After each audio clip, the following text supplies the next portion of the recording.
사람들은 그저 나약한 고아인 줄 알았지만 그는 모든 악기를 베는 최강의 검객이 된다. 1830년 일본의 어둠 속에는 여전히 악귀들이 숨어 인간을 사냥한다. 당연히 인간들은 그들을 혐오하고 반려소녀 수륜 또한 예외는 아니다. 수륜이 계속 울면서 사죄해도 아버지는 수륜을 헛간으로 쫓아내고 오빠 진타는 속수무책으로 이 상황을 지켜볼 뿐이다. 하지만 진타는 사랑하는 여동생이 매일 모욕당하고 괴롭힘당하는 것을 참아볼 수 없어 어느 폭풍우 치는 밤 여동생과 함께 마을을 떠나기로 결심한다. 다음 목적지를 정하지 못한 채 숲속에 버려진 집에서 비를 피하던 중 한 친절한 검객이 그들에게 다가와 갈 곳이 없다면 자신과 함께 가자고 제안한다. 진타와 수류는 모토하루라는 남자를 따라 깊은 산속의 도곡마을로 향하고 그곳에서 그의 딸 시류키를 만난다. 시류키는 아버지가 데려온 두 아이가 자신들과 함께 살게 된다는 사실에 기뻐하고 진타는 시류키의 귀여움에 첫눈에 반하지만 수류는 낯가림을 극복하고 마음을 여는데 시간이 걸린다. 얼마 후 그들은 가족처럼 함께 살기 시작하고 진타는 마을의 수호자인 모토하루에게 검술을 배우기 시작합니다.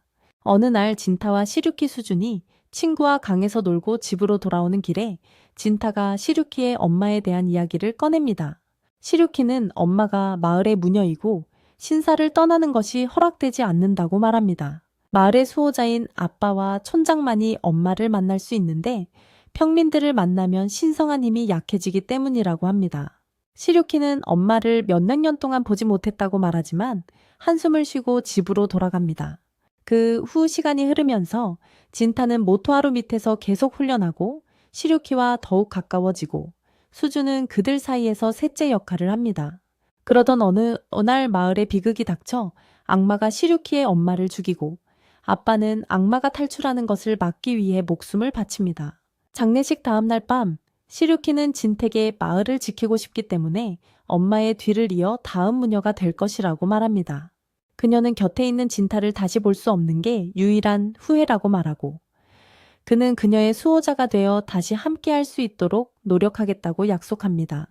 그 후로 오랜 시간이 흘렀고 두 사람은 모두 약속을 지켰습니다. 시류키는 마을의 무녀이고 진타는 그녀의 수호자이자 마을에서 가장 강한 검사입니다. 어느 날 그가 시류키와 마을 의회에 숲에서 최근에 처치한 악마에 대해 보고하자 늙은이들은 모두 긴장합니다. 그들은 악마들이 무녀의 간을 먹으려고 노리고 있다고 두려워합니다. 민간 설화에 따르면 그것은 악마들을 불멸로 만들 수 있기 때문입니다. 하지만 시류키는 악마들이 대대로 무녀 가문에서 전해 내려오는 야라이라는 전설적인 검을 손에 넣으려고 한다고 믿습니다. 이것은 촌장을 걱정하게 만들지만 제2의 수호자인 그의 아들 키오는 무녀님을 지키는 유능한 전사가 둘이나 있으니 걱정 말라고 말합니다. 그러고는 진타를 문맹의 근육 덩어리라고 부르며 그를 헐뜯지만 시류키는 싸움이 시작되기도 전에 말립니다. 회의가 끝나고 진타를 제외한 모두가 방을 나가자 시류키는 사람들 앞에서 격식 차리는 것에 질려 커튼 뒤에서 나온다. 시류키는 진택에 자신의 이름을 부르게 하고 오늘 그를 위해 특별한 손님이 있다고 말한다. 진타는 그녀가 수륜에 대해 이야기하고 있다는 것을 즉시 알아차리고 10년 동안 전혀 자라지 않은 여동생이 평화롭게 잠들어 있는 그녀의 개인 방으로 들어간다. 진타는 수륜이 이곳에 있는 것이 마을 규칙을 어기는 것이라며 탐탁지 않아 하지만 시류키는 그녀가 단지 일로 바쁜 오빠를 만나고 싶어 했을 뿐이라며 그녀의 편을 든다. 진타는 수륜을 깨워 규칙에 어긋나니 신사에 오지 말라고 하지만 그녀는 떼를 쓴다. 갑자기 진타는 누군가 오는 소리를 듣고 수륜은 발각되기 전에 신사에서 몰래 빠져나간다.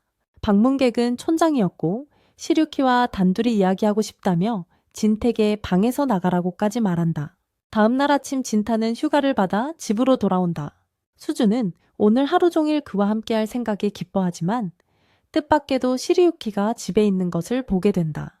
진타와 수주는 모두 그녀를 보고 깜짝 놀라 어떻게 신사를 떠날 수 있었는지 묻는다.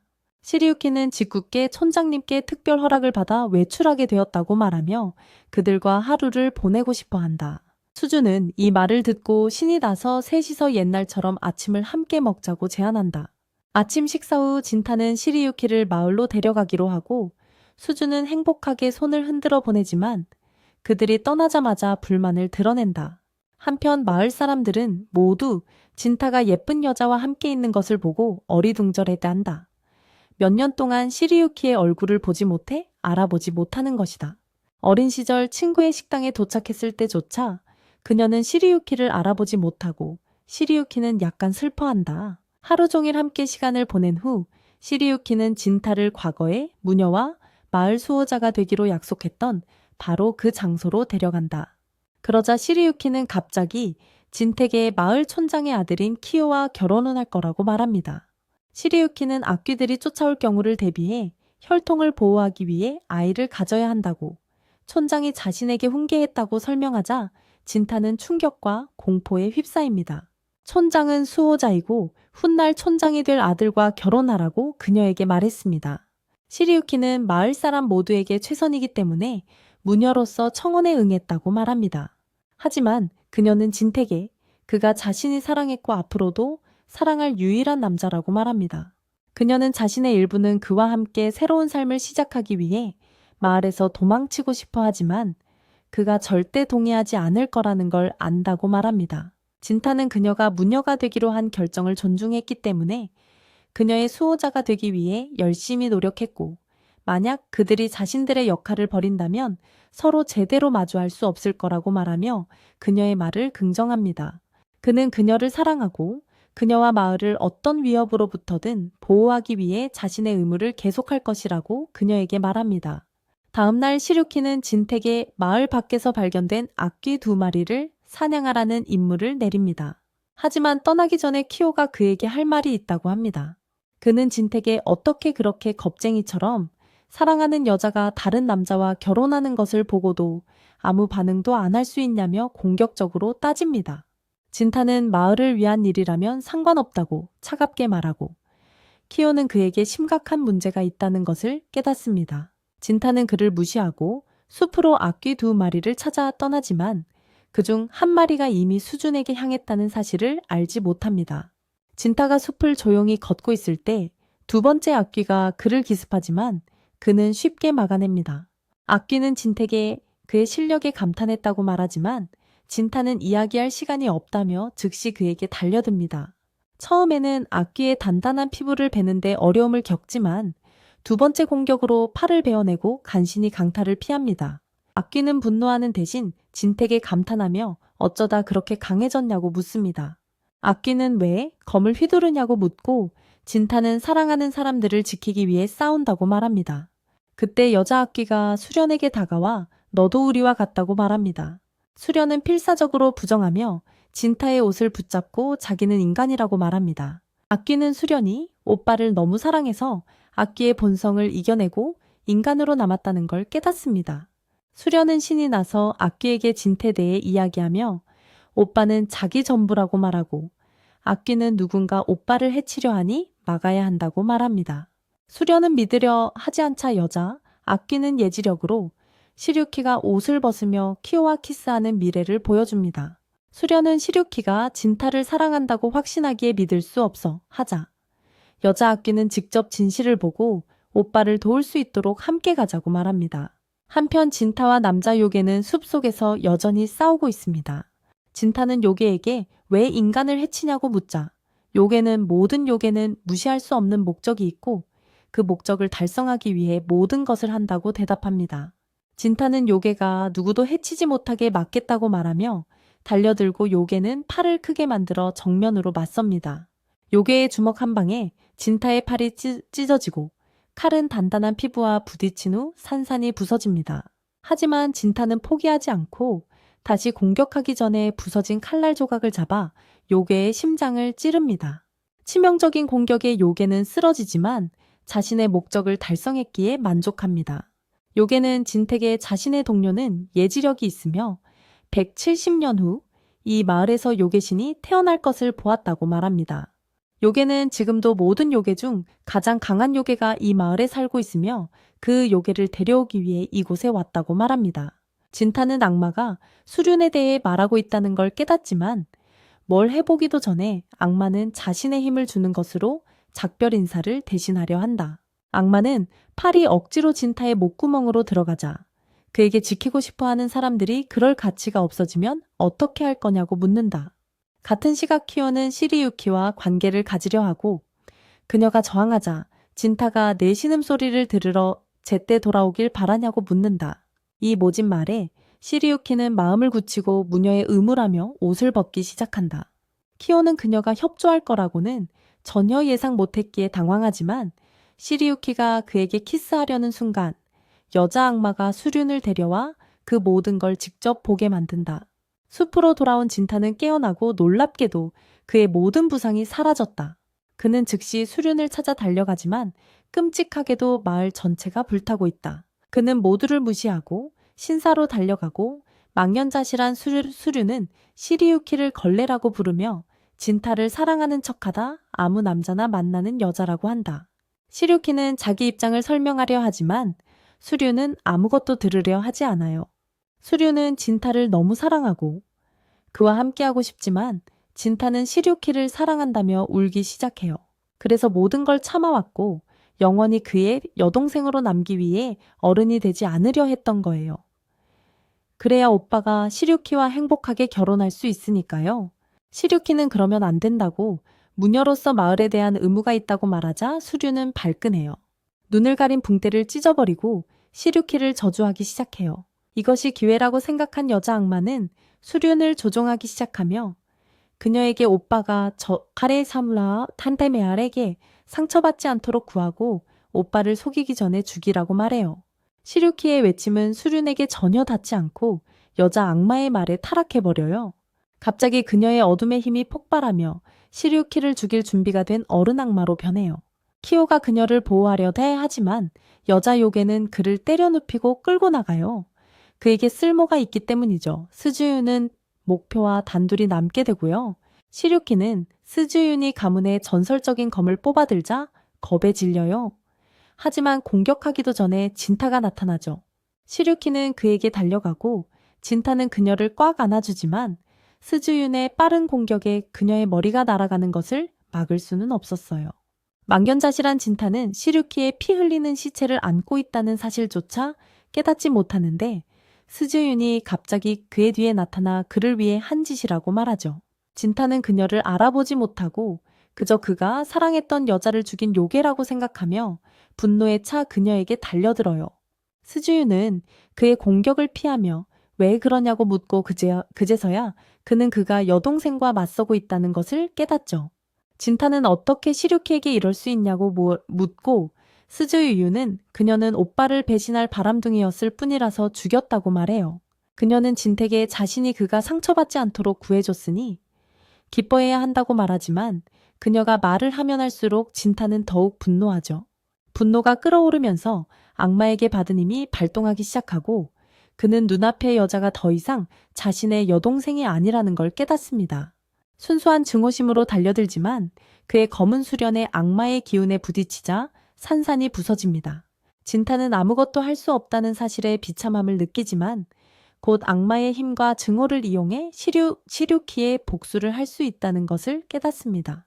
손을 변형시키자 수련은 그를 행복하게 해주려고 그랬을 뿐이라고 설명하려 하지만 진타는 입 다물라고 소리칩니다. 수련은 울기 시작하며 이제 진타마저 다른 사람들처럼 자신을 버릴 거라고 말합니다. 그녀는 그가 자신을 위해 한 일을 고마워할 줄 모른다면 다른 건 아무것도 상관없다고 말합니다. 그녀는 그를 증오한다고 소리치며 방 안을 쏜살같이 돌아다니기 시작하고 자신이 그의 진짜 가족이고 다른 사람들은 모두 낯선 사람이라고 말합니다. 진타는 입 다물라고 하고 수련은 그가 무슨 말을 해도 듣지 않을 거라는 걸 깨닫고 멈춰섭니다. 그러자 갑자기 그녀가 그에게 다가가 칼로 찌르는데 손을 빼려고 하자 손이 박혀 빠지지 않는다는 걸 알게 됩니다. 그녀가 손을 빼려고 발버둥치는 동안 진타는 여동생을 단 한 번도 때린 적이 없다는 걸 기억하고는 온 힘을 다해 그녀를 때려 몸에 구멍을 냅니다. 부상당한 수련이 일어나자 진타는 전력을 다해 그녀에게 달려들지만 여자 악마가 마지막 순간에 나타나 수련을 구하기 위해 희생하면서 그녀를 해치지 못합니다. 그녀는 수련에게 도망치라고 말하고 시류키의 머리를 집어들고 진택에 이제 모든 것이 싫으니 세상을 전부 불태워 버릴 거라고 말합니다. 그녀는 진택에 자신을 기억하라고 말합니다. 시간이 얼마나 지나든 모든 것이 끝나기 전에 마지막으로 그를 찾아갈 것이기 때문입니다. 진타는 그녀를 쫓아가려고 발버둥치지만 여자 악마는 온 힘을 다해 그를 붙잡고 웃습니다. 수련이 도망친 후에야 그녀는 그를 놓아주고 자신의 목적을 달성했다고 쾌활하게 외칩니다. 진타는 그녀에게 목적이 쓸데없는 유혈 사태였냐고 묻고 악마는 그에게 자신이 미래를 멀리 내다봤다고 말합니다. 곧 인간들은 전기를 발견할 거고 인공적인 빛이 밤을 밝혀 더 이상 악마들이 숨을 곳은 없어지겠지. 하지만 저 여자가 여기서 한 일 덕분에 기술이 발전해도 악마들은 계속 번성할 수 있을 거야. 그 말을 남기고 여자는 미소를 지으며 죽고 시체는 먼지가 되어 사라져.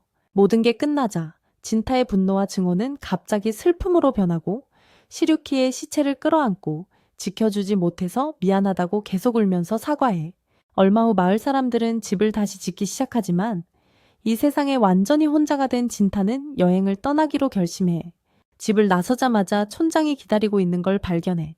그들은 마을 식당으로 가고 거기서 진타는 촌장에게 앞으로 마을을 악마 신으로부터 지킬 수 있도록 처음부터 다시 수련하기 위해 여행을 떠날 거라고 말해. 촌장은 악마 신이 수준이 될 거라는 걸 깨닫고 진택에 그녀를 막을 수 있는지 확신하냐고 물어봐. 진타는 해야 할 일을 하겠다고 말하고 촌장은 그에게 복수심에 굴복해 여동생을 죽일 거냐고 다시 묻습니다. 진타는 시류키를 죽인 사람을 절대 용서할 수 없으며 그게 자신의 여동생이라도 상관없다고 대답합니다. 증오로 가득 차 있지만 그럼에도 불구하고 평화로운 해결책이 있다면 찾고 싶다고 말합니다. 촌장은 진타가 요괴로 변했음에도 불구하고 아직 인간성을 가지고 있다는 것을 듣고 안도합니다. 작별 인사로 그는 전설적인 검야리를 주며 시류키의 혈통이 끊겼으니 검은 주인이 없고 시류키도 그가 가지길 바랄 거라고 말합니다. 진타는 검을 받고 그러자 갑자기 촌장이 그의 앞에 무릎을 꿇습니다. 그는 진택에 사과하며 그와 시류키가 서로 사랑하는 것을 알았지만 그럼에도 불구하고 그녀를 자기 아들과 결혼시켰다고 말합니다. 그는 시류키에게 마을의 이익에 대해 말한 모든 것은 핑계였고 단지 그녀를 좋아했기 때문에 그녀가 자기 아들 키오와 결혼하기를 바랐을 뿐이라고 말합니다. 촌장은 이 비극은 자기 탓이라고 자책하고 진타는 그를 일으켜 세우지만 용서하지는 않아. 그는 그 후 마을을 떠나 자신의 인생이 단 하루 만에 어떻게 바뀌었는지 생각하지. 그렇게 나라를 떠돌아다니기 시작하면서 진타의 머릿속에는 170년 후에 이루어질 예언을 준비하는 것밖에는 없어. 며칠 후 지는 떠돌이 무사로서 새로운 마을에 도착하고 마을 사람 중 한 명이 그를 불러 일을 부탁해. 그 남자는 양딸을 매우 아끼는 동네 가게 주인이었어. 제니라는 가게 직원은 진에게 딸의 이름은 나츠라고 설명하며 며칠 전부터 침실 밖에서 악마가 자신을 딸이라고 부르며 돌아오라고 소리치는 소리가 들린다고 불평하고 있다고 말해. 아버지는 딸을 매우 걱정하고 있어서 곧 13살이 되는 나츠의 경호를 며칠 동안 진에게 맡기고 싶어 하는 거야. 진은 더 자세한 내용을 물어보려 하지만 상황을 제대로 파악하기도 전에 버릇없는 어린 소녀가 들어와 젠에게 일은 안 하고 시간 낭비한다고 소리를 지르기 시작해. 그러고 나서 걔가 진한테 몸을 돌리더니 걔가 너무 어려서 노련한 경호원일 리 없다고 생각하고 사기꾼이라고 부르잖아. 진은 상황이 너무 혼란스럽고 젠은 나츠를 이해시키려고 하지만 나츠는 젠한테 손가락 욕을 하고 가버리면서 진에게 가라고 해. 젠은 나츠의 행동에 사과하지만 진은 집을 나가버려. 그날 밤 나츠는 악마가 또 올까봐 무서워서 다시 잠을 잘 못 자. 다행히 젠은 정말 좋은 사람이라. 나츠의 침실 밖에 앉아서 지켜주기로 해. 나츠는 그걸로 안심하지만 잠이 들기도 전에 갑자기 끔찍한 악마의 소리가 들리면서 나츠를 불러. 나츠는 겁에 질려서 젠에게 들었냐고 묻지만 젠은 아무것도 보거나 듣지 못했어. 젠은 사장 딸이 미친 건가 생각하는데 갑자기 큰 목소리가 들리면서 나츠가 자기 딸이라고 외쳐. 겁에 질린 그는 사방을 둘러보기 시작하고 그때 갑자기 마당 땅속에서 악귀가 나타나 공포에 질린 젠을 향해 걸어오기 시작합니다. 악귀가 그에게 점점 다가오고 나츠는 문틈으로 엿보다가 악귀가 공격하려 하자 자신과 젠은 이제 끝이라고 생각합니다. 하지만 진이 결정적인 순간에 나타나 악귀의 팔을 베어 젠의 목숨을 구합니다. 악귀는 이 집에 귀신 사냥꾼이 있다는 사실에 당황하지만 진은 칼 한 번 휘둘러 악귀를 두 동강 내버립니다. 악귀는 바닥에 쓰러져 사라지고 나츠는 악귀가 죽었냐고 묻습니다. 진은 뒤돌아보며 악귀가 아직 죽지 않았고 다시 나타날 것 같으니 그녀를 지키는 비용을 올려야겠다고 말합니다. 다음날 아침 젠과 진은 차를 마시며 앉아있고 젠은 진에게 목숨을 구해줘서 고맙다고 말합니다. 그러자 진은 그에게 나츠에 대한 정보를 묻습니다. 젠은 당황한 표정으로 진에게 나츠는 악마의 아이가 아니라고 말합니다. 그런 생각을 하고 있다면 말이죠. 그에 따르면 나츠는 보스의 먼 친척의 딸인데 부모님이 돌아가셔서 보스가 그녀를 데려왔다고 합니다. 보스께서는 악마를 혐오하시니 나츠님이 악마일 가능성이 조금이라도 있었다면 절대 거두지 않으셨을 거라고 합니다. 쟤는 몇 년 전 악마들이 아내를 죽이고 아들을 납치해 완전히 망가졌지만 다행히 나츠가 나타나 필요한 도움을 줬다고 설명합니다. 그날 밤 나츠는 입양된 아버지가 자신을 아끼는 것을 확신하고 편안하고 행복하게 잠이 듭니다. 아버지는 그 지역에서 가장 강한 악마 사냥꾼을 고용했고 젠과 진 모두 나츠의 방을 지키며 나츠를 해치지 못하게 하고 있습니다. 진은 나츠에게 보스의 아들에 대해 묻지만 나츠는 대답을 거부하고 악마가 인간에게서 태어날 수 있는지 묻습니다. 진은 악마와 악마 사이에서 태어날 수도 있고 악마와 인간 사이에서 태어날 수도 있지만 분노, 경로, 질투와 같은 부정적인 감정에서 악마가 태어날 가능성도 있다고 말합니다. 그가 이야기하는 동안 악마가 다시 한번 허공에서 나타나 나츠를 돌려달라고 소리칩니다. 진은 즉시 행동에 나서 재빠른 콤보로 악마를 바닥에 쓰러뜨리고 그 위에 올라탑니다. 진은 이 악마가 대화를 나눌 만큼 똑똑하지 않다는 것을 깨닫고 나츠에게 죽여도 되는지 묻습니다. 쟤는 이 상황에 충격을 받아 그에게 괴물을 죽이라고 소리치지만 진은 나츠가 뭘 하고 싶어 하는지 그녀에게 직접 듣고 싶다고 주장합니다. 그는 악마를 죽여도 나츠가 가진 부정적인 감정 때문에 다시 나타날 거라고 말합니다. 나츠는 듣고 있는 말을 믿을 수 없었지만 진이 진실을 말하고 있다는 것을 깨닫습니다. 나츠는 양가버지가 자신을 사랑한다고 약속했지만 진심으로 믿지 않았고 악마가 자신을 죽이러 오면 아버지가 자신을 더 사랑하게 될지도 모른다고 바랐던 것을 생각합니다. 진은 그녀에게 감정에 맞서고 그런 감정들을 없애야 악마가 다시 나타나지 않을 거라고 말합니다. 나츠는 울기 시작하지만 이제 충분하다고 생각하고 진에게 괴물을 죽이라고 소리칩니다. 아버지가 자신을 매우 사랑한다고 믿기 때문입니다. 그것으로 충분했습니다. 진은 재빨리 악마를 반으로 베어 즉사시키고 나츠는 안도의 한숨을 내쉽니다. 그는 그들에게 악몽은 끝났으니 이제 편히 자라고 말합니다. 아빠에게 문제가 있는 소녀는 곧 자기 방에서 코를 골기 시작하고 진은 밖에서 자신의 감정과 씨름합니다. 심지어 그조차도 똑같은 괴물, 즉 수수의 엄마에게 계속 시달리고 있기 때문입니다. 괴물이 다시 그의 앞에 나타나 똑같은 말을 반복해서 외치지만 진은 다시 한번 단칼에 그녀의 머리를 베어 즉시 끝내버립니다. 다음날 아침 쟤는 그 중요한 문제를 해결해 준 것에 대해 그에게 감사하지만 진은 자신에게도 꽤 치료가 되었다고 말합니다. 나츠는 어리둥절해야 하지만 그는 자신이 힘든 어린 시절을 보냈고 세상에 대한 그의 관점은 주변에서 본 잔혹함에 의해 만들어졌다고 설명합니다. 어린 시절부터 그는 그런 부정적인 감정을 가지고 있었고 그것이 지난 며칠 동안 나츠를 괴롭히던 바로 그 악마를 탄생시켰습니다. 진은 마침내 자신의 감정을 극복하고 학대받던 어린 시절의 정신적 장애물을 넘어서는데 수십 년이 걸렸을 뿐입니다.